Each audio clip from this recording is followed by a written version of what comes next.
Hello dear viewers, welcome back to Medchem Companion channel.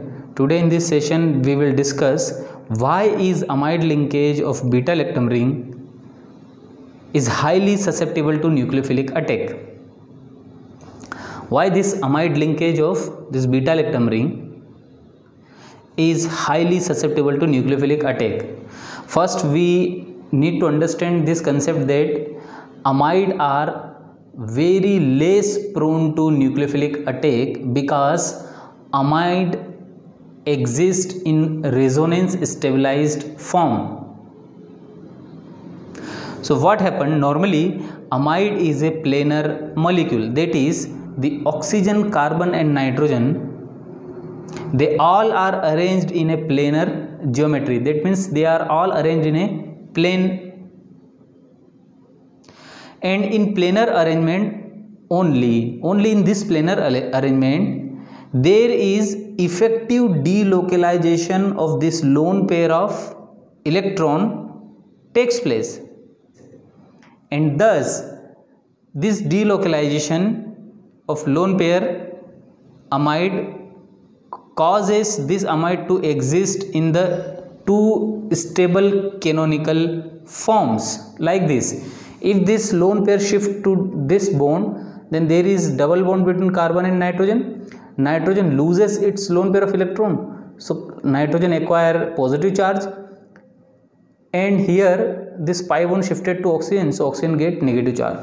So normal amide usually exists in both of these two forms, and this delocalization is only possible when amide, carbon, oxygen and nitrogen remains in a planar geometry.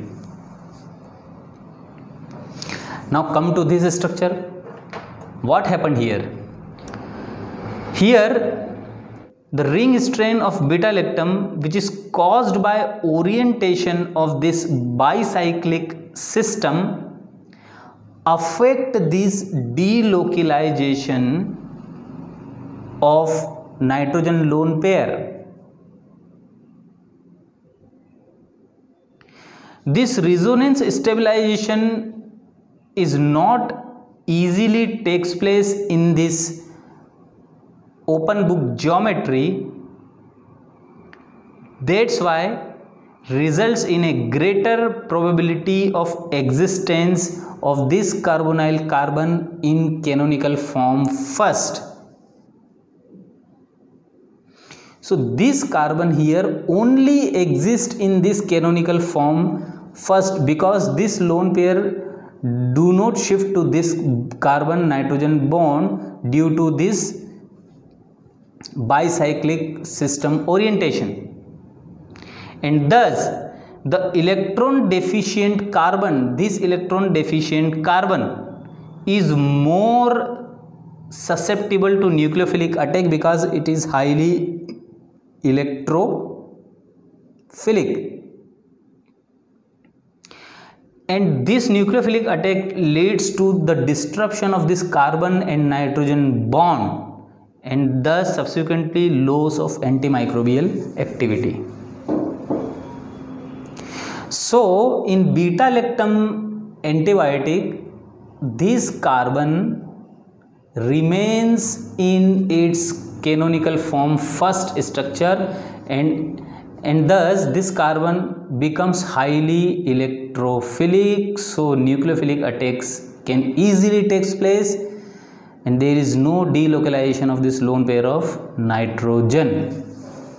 That's why amide are normally not nucleophilic, but in beta-lactam ring this amide becomes highly nucleophilic.